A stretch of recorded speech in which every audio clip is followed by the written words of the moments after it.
Shalom jemaat Tuhan dimanapun berada saat ini. Mari kita sama-sama datang ke hadirat Tuhan. Kita hampiri tahta kudus Tuhan. Karena di dalam hadirat Tuhan kita akan mendapatkan ketenangan. Kita akan mendapatkan sukacita damai sejahtera. Karena Tuhan layak dipuji dan ditinggikan. Dia adalah Allah yang Maha Kudus. Haleluya.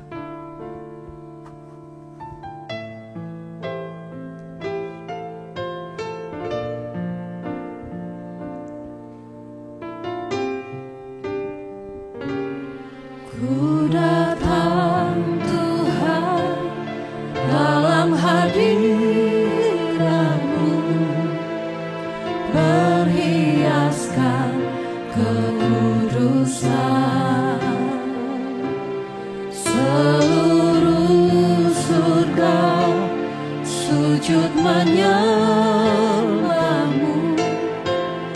Ku tersungkur dan berseru, Kudus, Kuduslah, Kuduslah Tuhan, Allah semesta alam. Kudus, Kuduslah,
kami datang ke hadirat-Mu Tuhan. Di dalam kekudusan-Mu Tuhan, kami mendapatkan sukacita, damai sejahtera, penghiburan, kekuatan, dan kami memuji menyembah Engkau Tuhan, karena Engkau adalah Allah yang layak untuk kami puji dan sembah. Engkau Allah kami yang kudus. Semua surga memuji Engkau Tuhan. Seluruh semesta ini memuji Tuhan. Kota Batu memuji Engkau Tuhan. Bahkan seluruh dunia ini memuji nama-Mu yang kudus. Menjadi kerinduan kami Tuhan. Itu semua menjadi nyata Tuhan. Kami bersyukur buat kasih-Mu, buat kemurahan-Mu hari ini. Biarlah Tuhan Kau bertahta di atas puji-pujian kami. Biarlah Tuhan pujian kami boleh berkenan berlayak di hadapan-Mu. Dan pujian kami yang kami sampaikan dari hati kami boleh berkenan di hadapan-Mu. Di dalam nama Tuhan Yesus Kristus kami bersyukur. Haleluya. Amin. Puji nama Tuhan. Kita akan bersama-sama naikkan pujian kita di hadapan Tuhan. Karena Allah kita adalah Allah yang sanggup untuk menolong setiap permasalahan hidup kita. Amin. Haleluya.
Sukacita surga yang akan memberikan kekuatan bagi jiwa kita. Haleluya.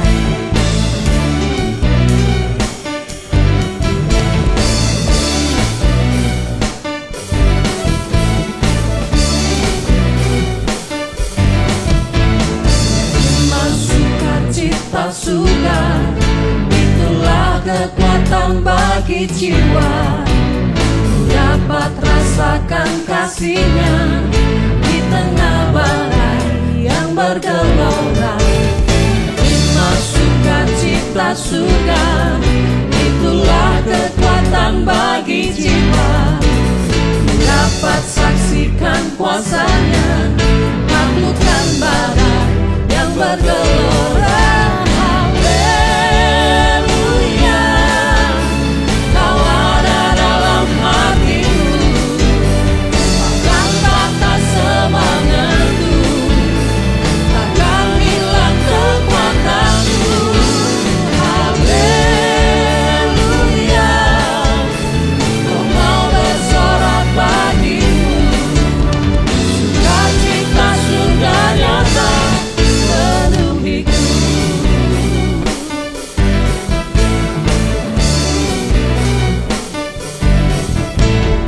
Terima sukacita surga, itulah kekuatan bagi jiwa. Ku dapat rasakan kasih-Nya di tengah badai yang bergelora. Terima sukacita surga, itulah kekuatan bagi jiwa. Ku dapat saksikan kuasa-Nya, taklukkan badai yang bergelora. Haleluya, Kau ada dalam hatiku, takkan patah semangatku, takkan hilang kekuatanku. Haleluya, Ku mau bersorak bagimu, sukacita surga nyata penuhiku.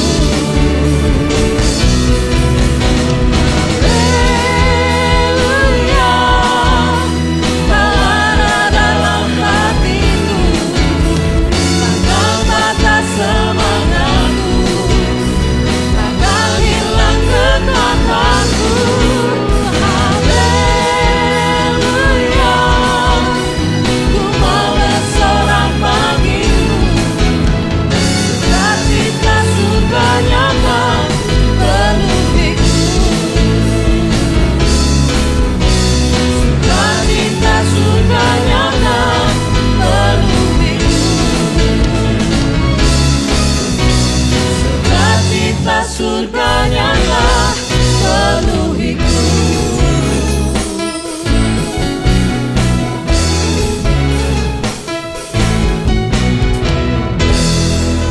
Puji nama Tuhan. Mari kita akan siapkan hati kita. Biarlah Tuhan boleh menaburkan firman di dalam hati kita dengan penuh percaya bahwa janji Tuhan iya dan amin akan terjadi dalam hidup kita. Haleluya.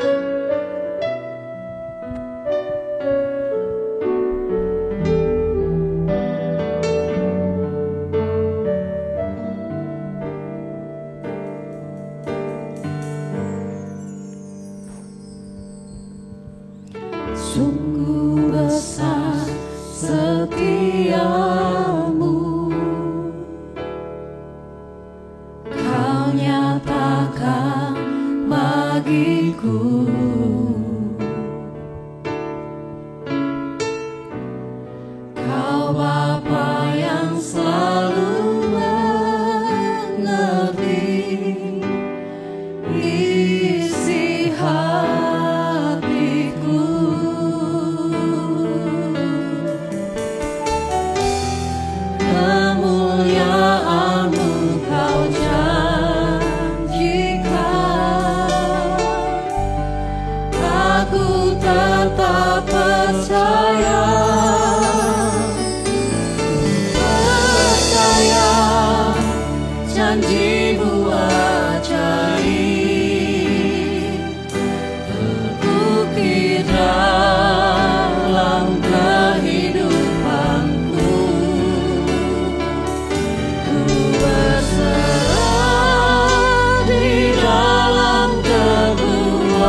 Tuhan kami, supaya dalam sepanjang kehidupan kami Engkau akan disembah, dipuji dan ditinggikan. Karena Engkau telah menciptakan kami secara ajaib, dan ajaib pula karya penyelamatanmu dalam kehidupan kami. Bahkan hari demi hari Engkau topang kehidupan kami. Tuhan, terima kasih untuk segala kebaikan-Mu dalam kehidupan kami. Biar kiranya Engkau akan bertahta di atas puji-pujian kami umat-Mu ya Tuhan. Dan Engkau yang sudah bertahta kami undang untuk bersabda kepada kami sekalian. Bawalah kami ke dalam seluruh kebenaran, firman-Mu adalah kebenaran. Tuhan Yesus, hamba memohon Engkau menolong hamba-Mu, supaya hamba-Mu yang serba terbatas ini dapat dipakai oleh Tuhan untuk menyampaikan isi hati Tuhan kepada putra-putri kekasih-Mu ini dengan jelas dan jernih, sehingga kami sekaliannya dituntun dalam kebenaran Tuhan. Dari awal sampai akhir perenungan kami terhadap firman-Mu, kami serahkan dalam tuntunan dan berkat Roh Kudus. Bagi kemuliaan Allah Bapa kami lakukan ini. Dalam nama Tuhan Yesus kami sambut firman Tuhan dengan bersyukur. Haleluya. Amin. Amin. Silahkan duduk kembali. Shalom. Salam sejahtera dalam kasih Tuhan Yesus Kristus. Kita bersyukur kita berada di rumah Tuhan dan menikmati segala kebaikannya dalam kehidupan kita. Saya juga mengucapkan syukur pada Tuhan selalu menikmati ibadah di gereja kita di sini dan sambil sharing firman Tuhan bagi kita sekalian. Terima kasih Bu untuk kesempatan di mana saya selalu diberkati dalam ibadah-ibadah kita. Saudara-saudara, pada pagi hari ini saya ingin mengajak kita untuk merenungkan kebenaran firman Tuhan yang saya beri judul Hidup Sukses, Bermakna dan Bahagia. Sebenarnya lebih tepatnya hidup sukses, penuh makna dan bahagia. Kita semua sadar bahwa masing-masing kita hanya punya satu kali kehidupan saja. Kecuali kalau nanti Tuhan berkehendak setelah kita mengalami kematian lalu dibangkitkan lagi, berarti kita pernah punya 2 kali kehidupan. Tapi mayoritas orang hanya punya 1 kali hidup. Nah, 1 kali hidup ini sebenarnya kita mau judulnya itu kalau selesai nanti kira-kira judulnya apa. Orang-orang suka mau menulis di nisan di tempat orang dimakamkan ya. Dan nisan itu biasanya merupakan kesan dari orang itu selama hidupnya seperti apa. Saya kira yang begitu penting nanti adalah apa tulisan Tuhan di nisan kita ketika kita meninggal. Tuhan punya kesan apa mengenai kehidupan kita. Dan seandainya ternyata di nisan kita oleh Tuhan ditulis, orang ini hidupnya sukses gitu, lalu bermakna, penuh makna dan bahagia. Barangkali itu juga cukup bagus ya untuk menjadi judul dari nisan kita. Nah, di dalam Alkitab ada satu orang yang saya kira dari pernyataannya dan tekadnya, dia adalah orang yang mengalami hal ini.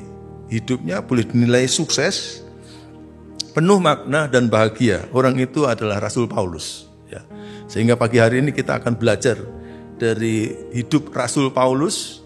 Dan itu ditulis oleh Rasul Paulus di dalam suratnya yang paling akhir. Bahkan surat ini sebenarnya ditulis oleh dia ketika dia hampir menghembuskan nafasnya yang terakhir, ketika dia dipenjara oleh pemerintah Roma pada waktu itu. Ada banyak yang mengatakan bahwa saat ini dia sedang ada dalam penjara bawah tanah. Bawah tanahnya bukan hanya rahasia saja, memang betul-betul bawah tanah ya.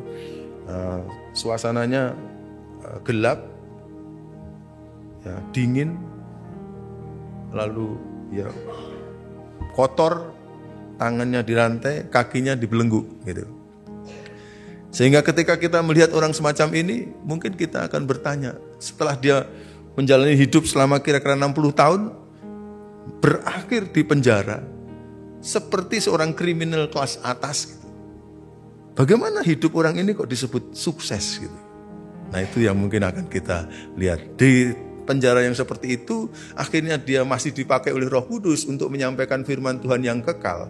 Dan kemudian dia mulai mendiktekan firman itu kepada penulisnya, lalu penulisnya menulis, jadilah kepada kita surat 2 Korintus. Itu surat yang terakhir yang ditulis oleh Paulus. Dan di dalam kitab 2 Korintus pasal yang paling terakhir, yaitu pasal yang 4, ayat yang ke-4 sampai ayat yang ke-7, ayat yang ke-6 maksud saya sampai ayat yang ke-8, dia bersaksi mengenai dirinya sendiri. Setelah dia memberikan nasihat kepada Timotius, anak rohaninya yang sedang diutus untuk melayani di satu kota terbesar ketiga di dunia pada waktu itu, lalu dia mengatakan, Timotius kamu lakukan ini, beritakanlah Injil, tunaikanlah tugas pelayananmu. Lalu kemudian dia ngomong, mengenai diriku, mulai ayatnya ke-6 dia mengatakan, darahku sudah mulai dicurahkan sebagai persembahan dan saat kematianku sudah dekat. Aku telah mengakhiri pertandingan yang baik, aku telah mencapai garis akhir, dan aku telah memelihara iman. Sekarang telah tersedia bagiku mahkota kebenaran yang akan dikaruniakan kepadaku oleh Tuhan, Hakim yang adil itu, pada harinya. Tetapi bukan hanya kepadaku, melainkan juga kepada semua orang yang merindukan kedatangannya. Kita suka mendengarkan ayat-ayat ini dibaca biasanya pada waktu acara penghiburan seorang yang meninggal. Kalau orang itu adalah orang yang setia kepada Tuhan, biasanya suka dibaca ayat-ayat ini. Dan memang suasananya pada waktu itu Paulus seperti mau tahu bahwa dia hampir mati. Maka akhirnya dia menuliskan tulisan-tulisan ini. Nah, dari 3 ayat ini, saudara, saya melihat bahwa Paulus sedang menunjukkan bahwa dia merasa bahwa hidupnya yang seperti itu mengalami kesuksesan. Tapi lebih daripada itu, dia mau supaya hidupnya jangan hanya sukses saja, tapi penuh makna dan terakhir dia mesti bahagia. Ya. Jadi yang pertama kita melihat Paulus mengatakan hidup itu mesti sukses. Ya, hidup itu sukses. Dunia ini menilai kalau orang hidupnya sukses itu apa? Mungkin kaya, pendidikan tinggi, wow, dia doktor, PhD gitu, terkenal gitu, kemana saja orang tahu siapa dia gitu.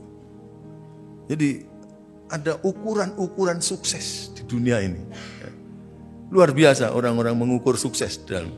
Tapi yang mau kita tanyakan, bagaimana ukuran sukses menurut firman Allah gitu. Kayaknya firman Allah juga tidak menyatakan ada masalah kalau kamu kaya, ada masalah kalau kamu terkenal, ada masalah kalau kamu pintar. Kayaknya tidak gitu. Tapi lebih daripada itu, Alkitab sebenarnya melalui Rasul Paulus ini, Roh Kudus telah mengurapi dan Paulus bersaksi, dan dalam persaksiannya dia menunjukkan bahwa hidupnya adalah sukses. Itu di ayat yang ke-7, di ayat yang ke-2 tadi firman Tuhan mengatakan ini, aku telah mengakhiri pertandingan yang baik, aku telah mencapai garis akhir, dan aku telah memelihara iman.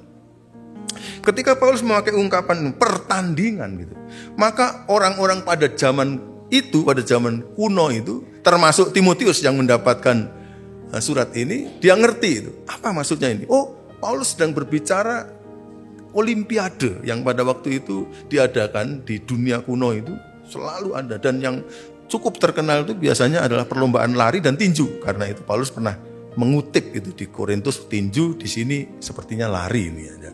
Jadi dia mengingatkan hidup kita itu seperti dalam perlombaan lari itu. Jadi kalau kita mengikuti perlombaan lari, apa yang penting? Dikatakan aku telah mengakhiri pertandingan yang baik. Jadi dia tidak pernah mengalami diskualifikasi. Dia mengikuti semua peraturan-peraturannya. Aku telah mencapai garis akhir. Seorang pelari yang luar biasa hebatnya, tapi kalau di tengah jalan terpelecok dan dia tidak mencapai garis akhir, dia tidak mengalami sukses. Dan itu kemudian ditarik dalam kehidupan rohani, artinya aku telah memelihara iman sampai terakhir hidup saya.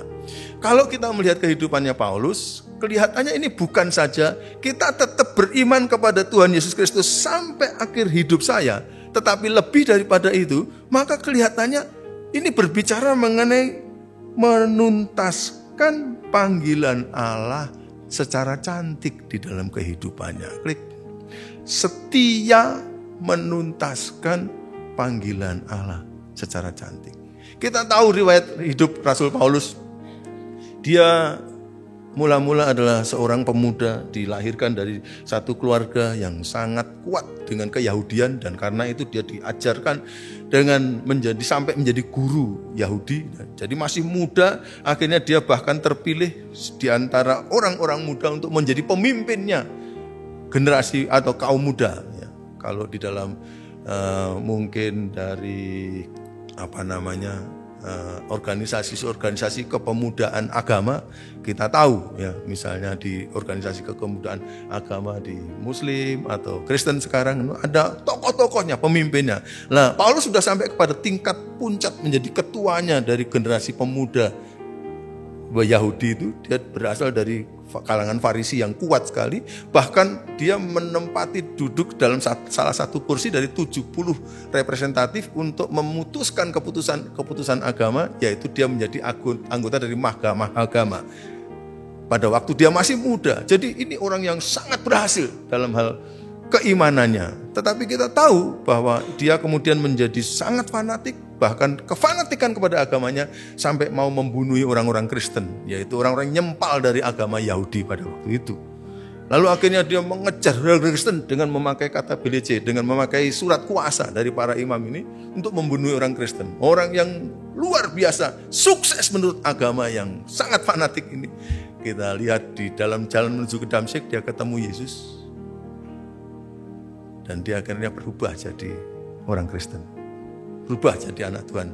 Di jalan menuju ke Damsyik itu keselamatannya, tapi juga ada panggilan kehidupannya sekalian.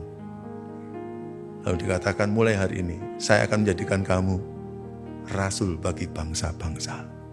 Bangsa-bangsa sedunia. Kira-kira dia umur 30 tahun. Nah, pada waktu dia menulis ini kira-kira dia umur 60 tahun. Setelah itu 30 tahun berikutnya itu dia terlibat dalam memenangkan bangsa-bangsa dengan sangat getol. Saat itu jemaat belum banyak, sehingga karenanya dia membentuk tim pelayanan misi. Dan karena tidak ada yang mengongkosi, ya dia sendiri kerja sambil melayani, menjadi ongkos dari pelayanan misinya. Sambil membuat tenda dijual, ya kemah dijual untuk mengongkosi timnya melayani kemana-mana, beli tiket kapal, makan dan sebagainya.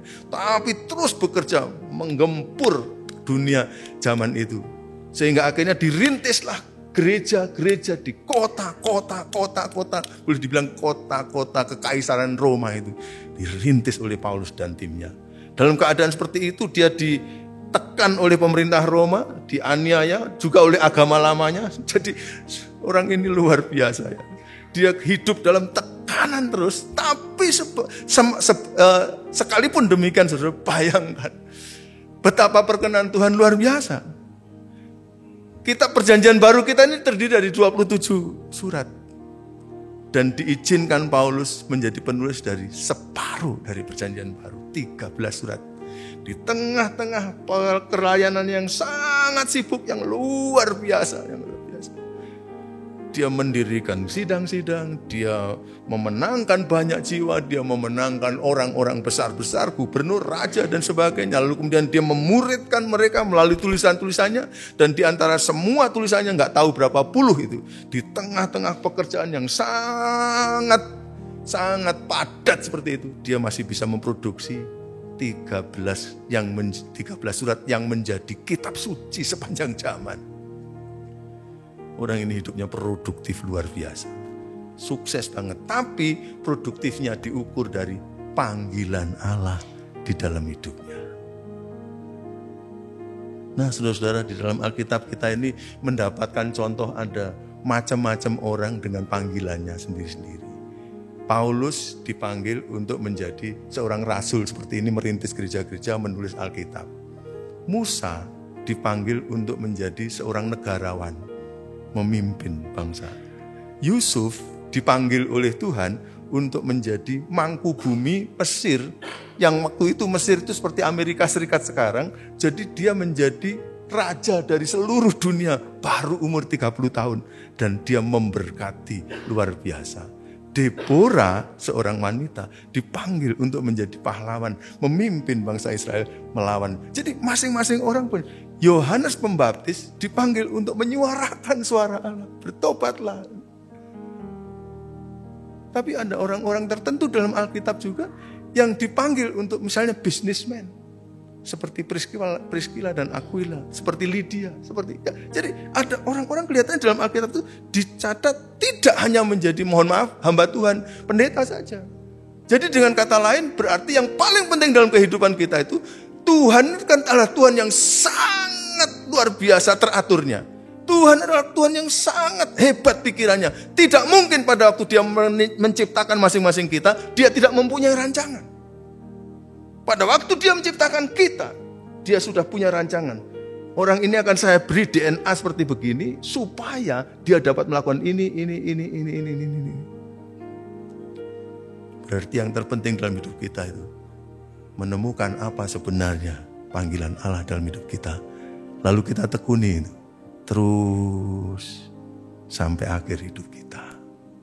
Saya pikir, Tuhan mau saya menekuni pendidikan saya dalam bidang pertanian.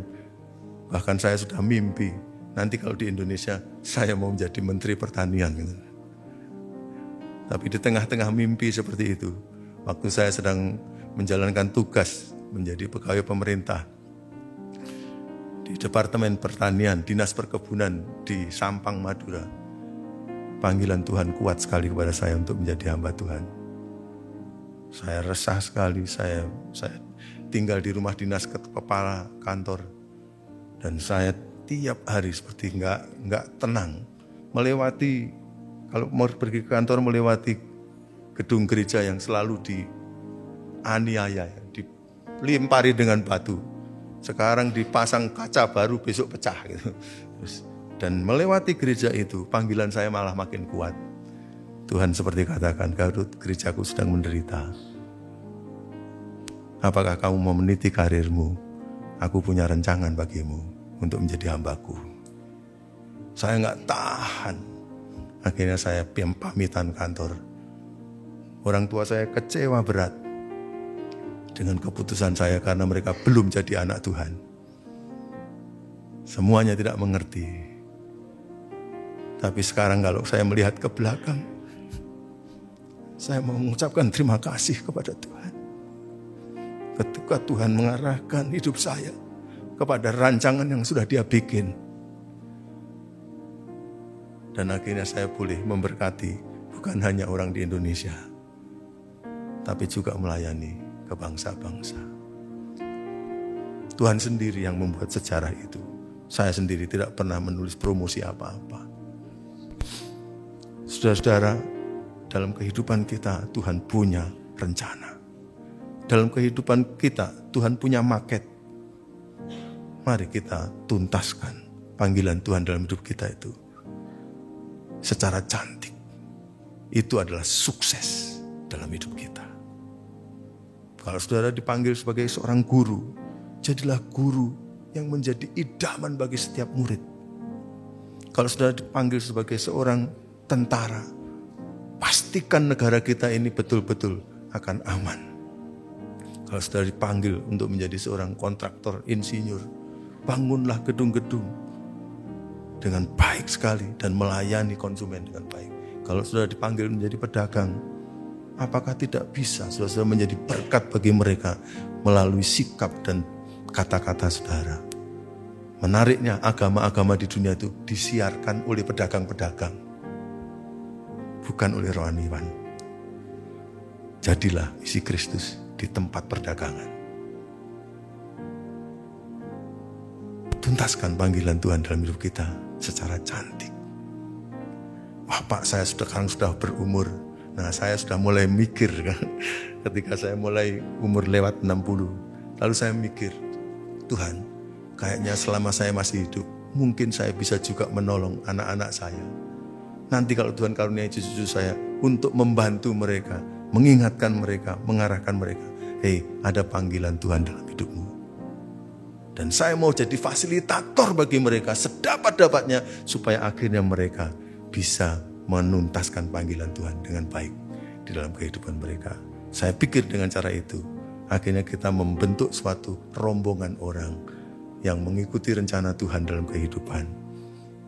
Dan Tuhan pasti senang dengan hidup yang seperti itu. Sukses, sukses, sukses.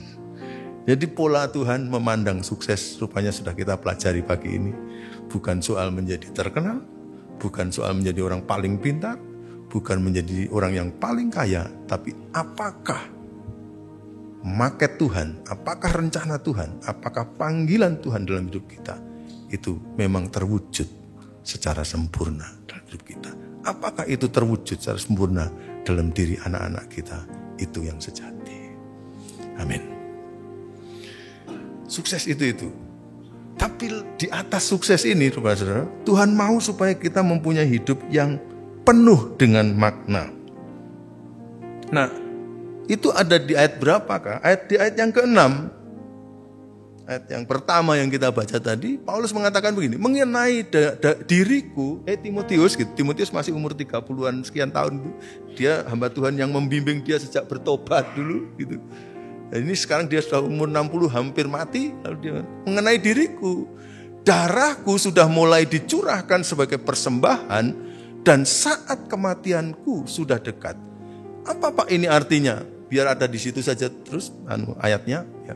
Saudara, ungkapan ini darah dicurahkan sebagai persembahan. Itu darah dicurahkan sebagai persembahan. Itu sebenarnya satu ungkapan yang pada zaman itu adalah ungkapan yang lazim.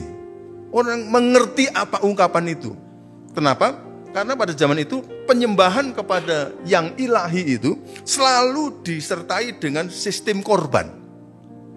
Kita mengerti contohnya mereka yang beragama Yahudi membawa peraturan dari imamat misalnya gitu ya.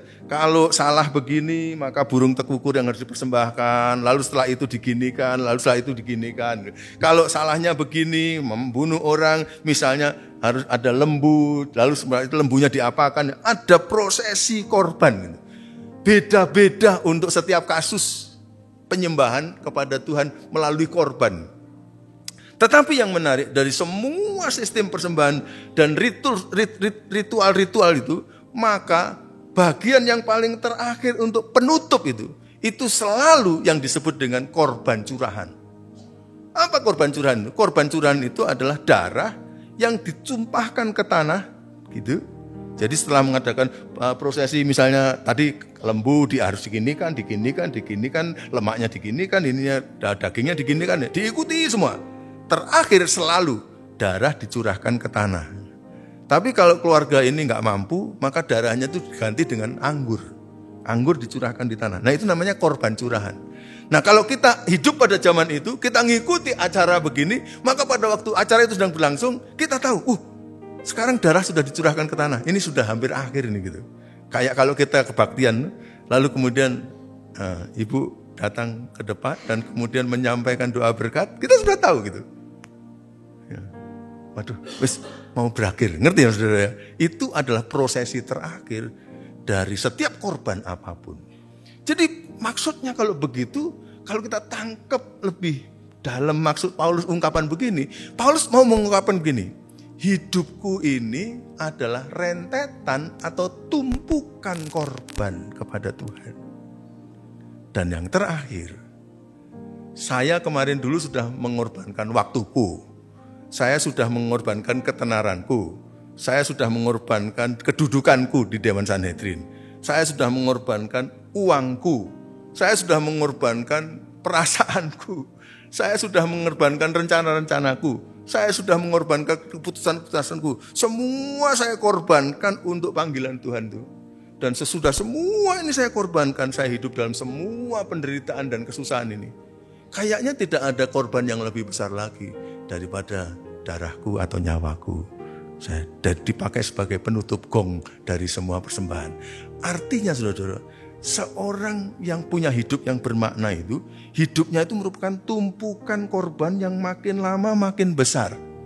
Nah, saudara-saudara, saya ajak kita ingat, kalau dunia ini menilai orang sukses itu, biasanya berbicara di dunia sekarang gitu, berapa banyak saya dapatkan. Itu berapa banyak. Kalau kemarin penghasilan saya 50.000, sekarang penghasilan saya 100.000, saya sukses. Penghasilan saya 1 juta, lebih sukses lagi. Yang saya dapat kumpulkan 10 juta, saya lebih sukses. Artinya, how much I get, seberapa banyak saya dapat, itu adalah tanda keberhasilan. Kemarin dulu saya naik sepeda ontel, sekarang sepeda motor, kemudian mobil. Itu sukses loh, orang itu sukses gitu. Tapi sukses di sini adalah sukses dalam kaitan dengan bermakna atau tidak. Orang bisa punya hidup yang sukses menurut dunia ini, tapi hidupnya nggak bermakna. Menumpuk kesuksesan untuk dirinya sendiri saja. Sesungguhnya Tuhan menilai, pada waktu kita diberi lebih, apakah kita juga memberi lebih? Sebenarnya nilai hidup seseorang itu justru dihitung di sini. Seberapa banyak kita korban. Dan apakah dalam tahun demi tahun kita masuk tahun 2024, korban saya tahun ini apa lebih besar dari dulu? Atau sebenarnya malah menurun. Nah, itu menunjukkan makna hidup kita. Kenapa? Karena ketika kita berkorban, ini tidak hanya ngomong uang ya saudara, ini ngomong mengenai pemikiran, waktu, korban macam-macam yang bisa kita berikan. Mungkin barang atau apa, kita daftarkan aja dari kehidupan kita. Jadi waktu itu juga bisa dikorbankan untuk orang, dan itu adalah membuat hidup kita bermakna. Terus. Kita tahu yang dimakamkan di Taman Makam Pahlawan adalah orang yang berkorban. Makanya kalau orang nggak berkorban, dimakamkan di Taman Makam Pahlawan, kemudian dipertanyakan. Tapi kalau yang dimakamkan di Makam Pahlawan itu pasti orang ini korban, sampai terakhir korban nyawa gitu. Karena memang betul orang yang makin berkorban itu orang yang luhur. Hidupnya punya makna buat orang lain. Dan marilah kita akan belajar. Tuhan Yesus juga datang ke dunia untuk menjadi korban. Musa dahulunya tinggal di istana. Lalu dididik Tuhan di istana 40 tahun. Lalu kemudian dididik Tuhan di padang belantara selama 40 tahun. Lalu setelah itu korban bagi Israel. Korban perasaan, korban tenaga. Waktu dia sudah umur 80 tahun, baru menjalani panggilan Tuhan itu. Sampai umur 120 tahun dengan penuh pengorbanan. Tiap hari selalu dicemberuti. Selalu dikomplain, luar biasa. Rasul Paulus, dulunya dihormati luar biasa. Akhirnya jadi hamba Tuhan, penuh dengan pengorbanan. Tapi hanya dengan cara itu, maka hidupnya akan menjadi penuh dengan makna bagi orang lain. Sebenarnya kita ini diajar bahwa hidup kita ini tidak akan jadi tanpa korban. Betapa tidak. Pada waktu ibu kita mengandung kita, mamah kita mengandung kita, dia harus korban. Betul kan? Korban. Ngandung mulai bulan pertama sampai bulan 9. Kalau mama kita dulu kesukaannya itu tidur tengkurap, saudara. Waktu hamil 7 bulan, akhirnya kesukaannya dikorbankan, saudara. Nggak pernah bisa tidur tengkurap ya. Kok ibu-ibu mulai senyum-senyum ya gitu. Jadi karena hamil dengan kita, sudah hamil 9 bulan penuh dengan kadang-kadang ada kesukaan makanan tertentu, tapi setiap kali makan itu lalu akhirnya menjadi mual-mual, menjadi buta, akhirnya terpaksa dikorbankan gara-gara ngandung kita. Lalu kemudian waktu mau melahirkan, ada yang sampai tohpati. Akhirnya bisa mengambil nyawa orang tua. Lalu setelah itu lahir, lalu kemudian mestinya malam bisa tidur, tapi dia nangis. Langsung kita bangun. Lalu kemudian rasa anget-anget, apa? Pipis. Nah, akhirnya kita ganti. Hanya orang tua yang dikencingin orang dan diberakin orang gak marah gitu. Karena ada rasa korban, betul ya? Lalu setelah itu ngajari dia berjalan, ngajari dia ngomong A, I, U, E, O. Lalu kemudian mulai sekolah, disekolahkan, dibayari, dikasih makan. Hidup kita ini adalah tumpukan pengorbanan ayah dan ibu kita. Karena itu kalau kita berhasil, itu karena ada tumpukan pengorbanan. alam itu memang mengajarkan kita bahwa hidup yang bermakna adalah hidup yang merupakan tumpukan korban. Ayo saudara-saudara, mulai hari ini tidak saja kita akan mengatakan berapa banyak akan saya dapatkan lebih lagi dalam tahun ini, tetapi berapa banyak saya lebih berkorban dalam tahun ini. Supaya orang lain merasakan kehadiran hidup saya ini ternyata bermakna bagi mereka. Lalu dengan cara itu, hidup ini punya arti, punya makna. Amin, amin, amin, amin. Pagi ini penuh dengan keteduhan. Amin. Luar biasa. Karena Rasul Paulus sedang mengajar kepada kita hal-hal yang kelas tinggi, memang luar biasa. Tuhan tolong kita ya saudara ya, supaya kita akan bertumbuh dalam pengorbanan kita. Sehingga pada akhirnya hidup kita makin bermakna, makin bermakna. Kalau syukur-syukur, kalau bisa orang-orang di sekeliling kita akan voting dan mengatakan ini pahlawan gitu. Karena bagi saya dia selalu korban buat saya. Luar biasa. Amin. Sukses artinya kita mau mewujudkan rencana Allah dalam hidup kita. Penuh makna artinya kita hidup untuk orang lain. Dan orang lain merasakan kehadiran kita di dunia ini. Merasakan berkat dari kehidupan kita di dunia ini. Tapi apa artinya semua ini kalau kita tidak mengalami bahagia? Bahagia sejati itu menurut Paulus ada di ayat yang terakhir, yaitu ayat yang ke-8. Dia mengatakan kebahagiaan yang sejati. Sekarang telah tersedia bagiku mahkota kebenaran yang akan dikaruniakan kepadaku oleh Tuhan, Hakim yang adil pada harinya, tetapi bukan hanya kepadaku, melainkan juga kepada semua orang yang merindukan kedatangannya. Apa sih bahagia yang sesungguhnya? Mari kita ngomong. Tuhan Yesus katakan, apa artinya kamu memperoleh apa? Seluruh dunia ini, tapi jiwamu binasa. Hidup di dunia cuma 80 tahun, 90 tahun. Lalu kalau kita tidak ada di dalam hubungan dengan Tuhan, setelah itu kita akan mengalami kesengsaraan kekal. Kekal itu artinya berapa? 100 tahun, 1000 tahun, 1.000.000 tahun. Kebahagiaan sejati adalah kebahagiaan yang ada di sana itu. Dan itu ditentukan oleh keputusan-keputusan kita hari ini di sini.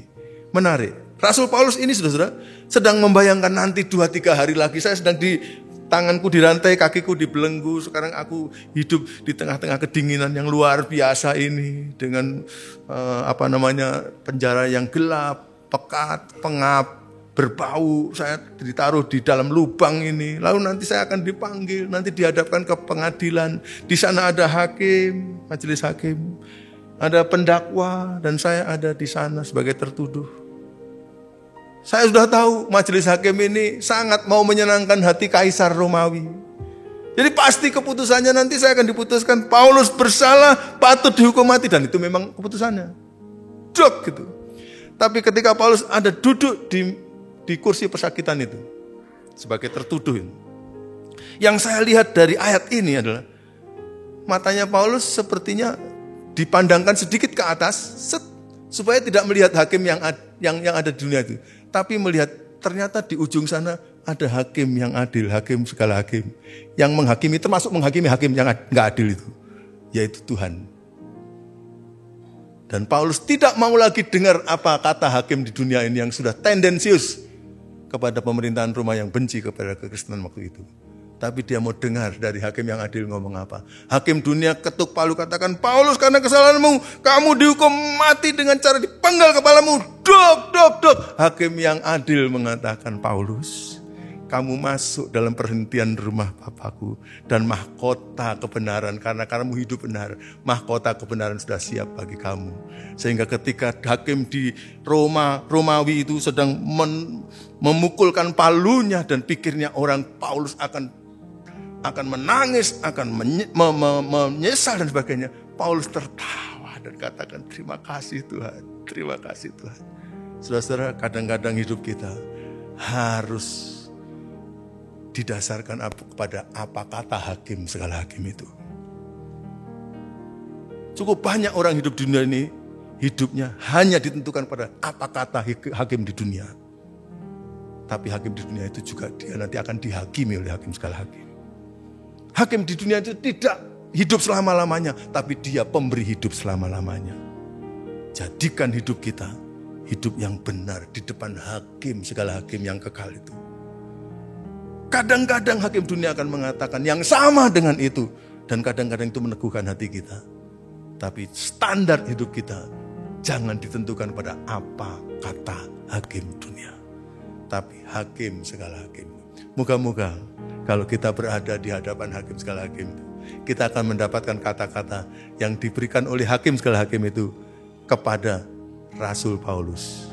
Kepadamu telah tersedia mahkota kebenaran. Beroleh mahkota yang kekal di surga. Dan kita akan mengatakan bahagia, bahagia, bahagia. Kita ajari anak-anak kita, cucu-cucu kita untuk hidup berdasarkan penilaian hakim segala hakim. Ini penting. Ini penting karena tidak ngomong mengenai hidup selama 70 atau 80 tahun saja, tapi ribuan tahun bahkan jutaan tahun dalam kekekalan. Biar kita akan menjadi orang yang bahagia. Kita bahagia di sini, kita bahagia di sana, dan nama Tuhan akan dimuliakan. Pada akhirnya saya mempunyai satu kata-kata motivasi hidup kita. Sebaiknya seperti Paulus, for his kingdom and glory alone. Kalau hidup kita fokuskan untuk kerajaan Allah dan kemuliaannya, maka yang lain dapat disinari oleh motivasi itu. Lalu hidup kita akan ditata sebagai hidup yang sukses, penuh makna, dan bahagia. Pulanglah dengan kebahagiaan, setia kepada Tuhan, dan tidak perlu takut untuk berkata benar, karena hakim segala hakim adalah hakim kita yang sesungguhnya. Amin. Mari kita akan berdiri sama-sama menyambut renungan firman pagi ini. Tuhan, inilah hidupku, ku serahkan padamu segala cita-citaku, masa depanku menjadi milikmu. Jadikan kami terang di tengah kegelapan dunia, membawa bangsa-bangsa kepadamu. Tuhan, diberi doamu bagimu Tuhan, bagimu Tuhan seluruh hidupku. Pakailah Tuhan bagi kemuliaan-Mu. Surahi seluruh rencana-Mu sampai bumi penuh kemuliaan-Mu. Ungkapan nyanyian yang terakhir ini kalau dalam menjadi doa saudara-saudara, yaitu kiranya hidup saya ini menjadi kemuliaan-Mu. Kiranya rencana-Mu itu terwujud secara sempurna dalam hidup saya dan hidup keturunan saya. Kalau ini adalah menjadi doa kita sekalian, saya kira nyanyian ini langsung berdoa kepada Tuhan. Mari kita nyanyikan ini sambil mengangkat tangan sebagai tanda keseriusan kita kepada Tuhan. Tuhan, sungguh saya mau ini terjadi dalam kehidupan saya. Mari kita akan naikkan. Tuhan, inilah hidupku, ku serahkan padamu segala cita-citaku, masa depanku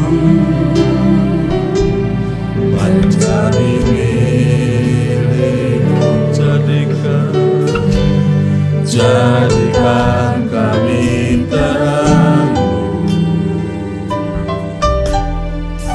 di tengah kegelapan dunia, membawa bangsa-bangsa kepadamu Yesus. Tuhan, ini kerinduan bagimu Tuhan, bagimu Tuhan seluruh hidupku. Pakailah Tuhan bagi kemuliaan-Mu, genapi seluruh rencana-Mu, sampai bumi penuh kemuliaan, sampai bumi penuh kemuliaan-Mu, sampai bumi penuh kemuliaan-Mu. Haleluya. Oh haleluya. Oh Tuhan, terima kasih. Terima kasih Tuhan.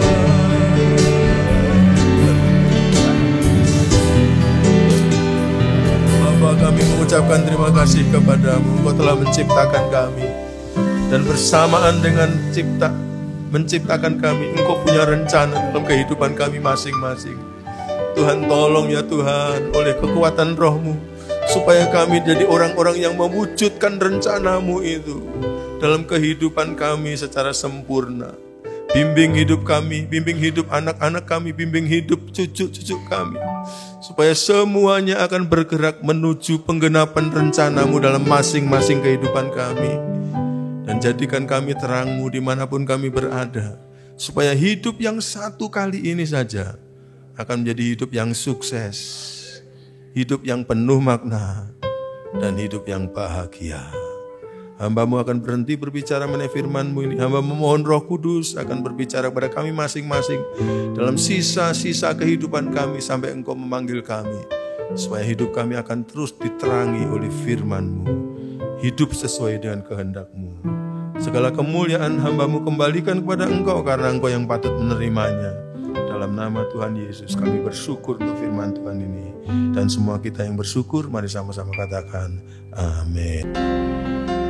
Allah yang besar, ajaib dan mulia, Kau Yesus yang selalu membuatku terpesona.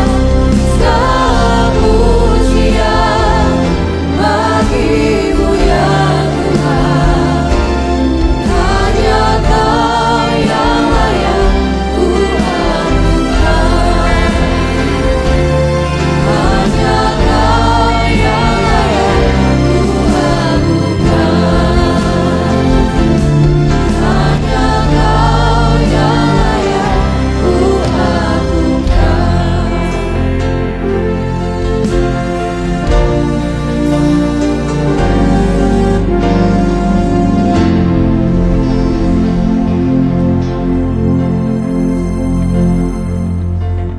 Ya Tuhan, hadirat-Mu tetap menyertai mereka untuk memberkati setiap rumah tangga mereka, seluruh anggota keluarga mereka. Berkatilah usaha dan mata pencaharian umat-Mu. Berkatilah roti dan air mereka. Berkatilah umat-Mu ini dengan kekuatan dan kesehatan. Sesungguhnya Dikau sangat mengasihi umat-Mu. Seluruh umat-Mu ini ada di dalam telapak tangan-Mu, dan tak seorang pun dapat merampas mereka, domba-domba-Mu ini, dari dalam tangan-Mu. Hamba-Mu berdoa, bawalah seluruh sidang jemaatmu ini semakin hari semakin dekat kepadamu, semakin mengasihi Engkau ya Tuhan, sehingga mereka boleh tiba di puncak bukit kesucian-Mu dan memandang wajah-Mu yang indah. Kini sidang jemaat yang dikasihi Tuhan, Allah yang kekal adalah naungan-Mu, dan lengannya yang abadi menopang Engkau. Tuhan memberkati Engkau dan melindungi Engkau. Tuhan menyinari Engkau dengan wajah-Nya serta memberikan Engkau kasih karunia. Tuhan menghadapkan wajah-Nya kepadamu dan memberikan Engkau damai sejahtera di dalam berkat nama Tuhan Yesus Kristus.